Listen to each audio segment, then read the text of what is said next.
Hello, world. Today we're going to talk about the unspeakable China. We can't talk about China.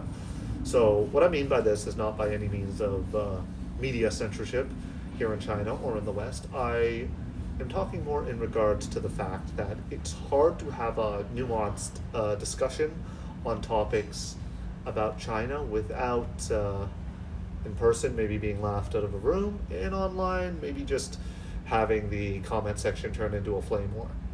So I want to unpack why that is and maybe some solutions to that.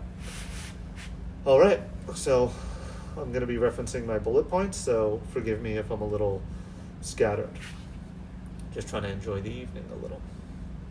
So an issue is whenever I talk about China to friends back home or even online, I find there's a great suspicion and fear because the other C word, oh no, you can't say it, So Westerners are so afraid of this word, and a lot of them don't even know the definition of communism or socialism. And it's a little embarrassing how the Red Scare has played into people's minds even today. And without even regards for a basic definition, you'll have people be like, oh no, but that's a communist country. I literally took a trip to Vietnam years ago, and I was telling a man who I met from, I believe he was from the UK, that, oh yeah, I went to Vietnam and I had a really good time. He looked at me like, the communist country? Is like, yeah, what other Vietnam? And it's not even something that crossed my mind because I was there, I had a good time, people were friendly, it was a great trip. Similar regards to China, but because China's such a global player, it gets a lot more hate. And a reason I believe this is most people are still looking through that Western bubble of decades of propaganda against whether it would be the USSR or China or Cuba. So a lot of it is just, you're still in the Western bubble. You either don't have enough life experience or you haven't done enough research to realize that systems can run different, and North America or Western Europe are not the only feasible methods to run a nation or a country. Another huge issue with this is whenever you say something positive about China, you're instantly considered to be a political mouthpiece. You're a shill. You sold out. You're trying to psyop the young generation into believing their Chinese overlords are good for them. And this is just ridiculous because people are allowed to come here and be like, wow, I really enjoyed the food. I love the high-speed rails. I really enjoyed the culture, the language. Chinese people are hospitable. Wow, China actually has good healthcare in a lot of areas. And whenever you say that, people are like, no, it's not. And that's actually sometimes the case in some areas, that there's parts around China that are very unequal. So just because you're talking about one place in China doesn't mean it will remain true for another place in the country. That's another point of contention as well. Now, getting back to the point of that is people see you as someone who drank the China Kool-Aid, for lack of a better word. Just because you aren't propagating the general China narrative. I've seen it in the comment sections. An Australian would be like, well, I heard that people have no freedoms over there. It's like, it's hard to tell someone like that, well, you need to visit, because if you actually think that, then you're scared. And if you actually believe that, I'm not going to say you're stupid, because if you were told that, of course you'd be fearing going to a place, and I don't blame you for that. What I will suggest is you do more research, come to a conclusion, and the more you look at it, you find that there's just so much more to it. So I find that people get triggered when people mention this. And I'll go through a few examples that I just kind of mentioned that trigger people. If I say, well, we have good infrastructure in China, things are affordable, transportation's efficient, people get triggered, and I'm not sure because they're butthurt that it's not good in their country, or I'm not sure if it's just because, well, no, it couldn't be, because it just can't, because I was told it's bad, and I was told we live in a better country, and I was told that my country is number one. So no, and I was told literally China bad.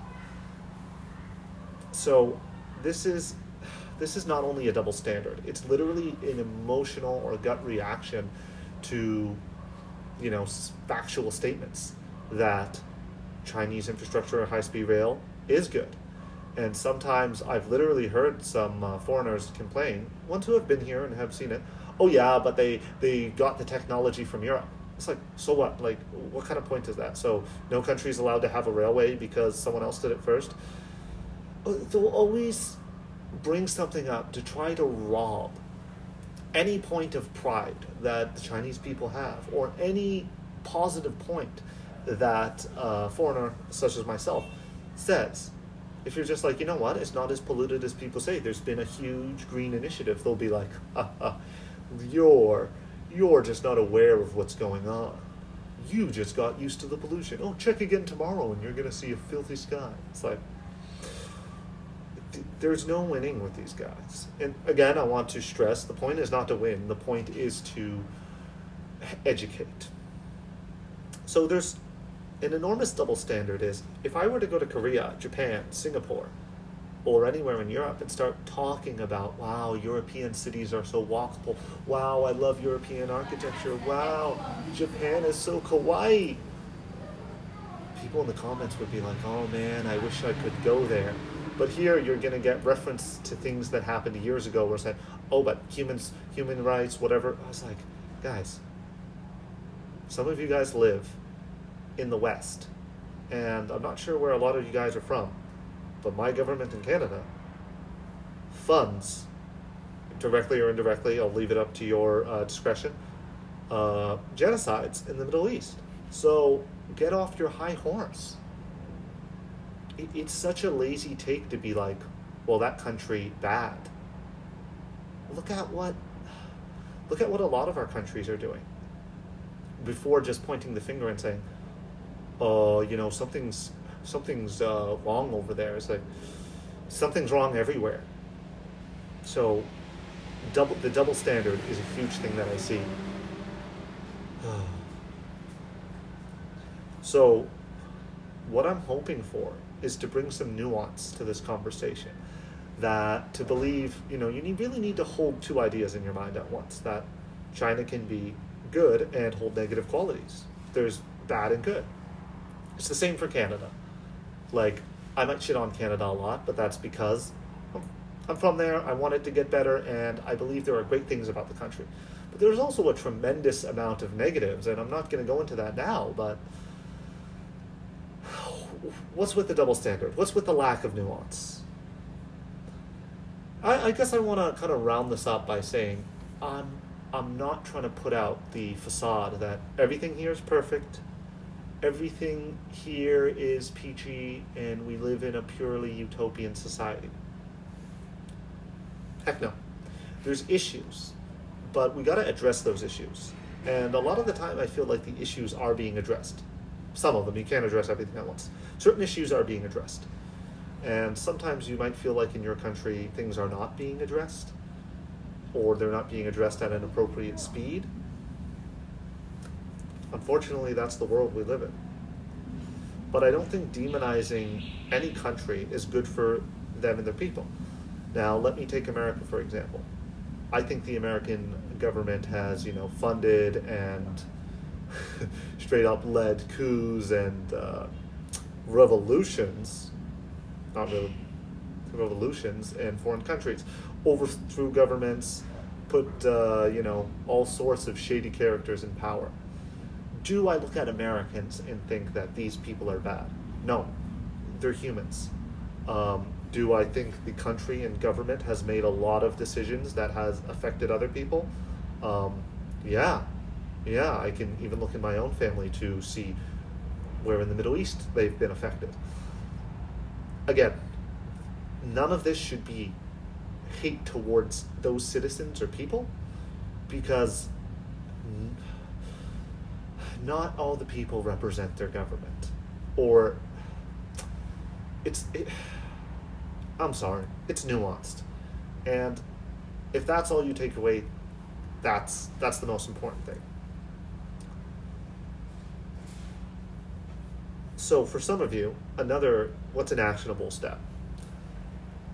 Some of you could come and visit China if it's within within your safety boundaries. If you don't feel like it's too outside the box or you're too scared, some of you could, look at some positive images of China on YouTube or online to help counterbalance the negativity.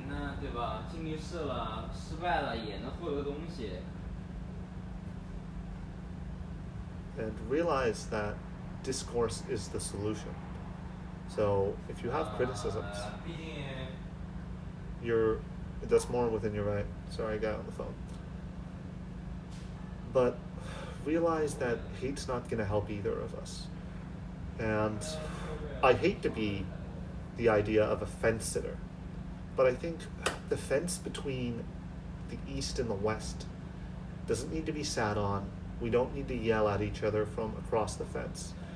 I think the best option is for people on the West and people on the East to, rather than sit on the fence or stay on one side, stand by it and open the door to someone on the other side.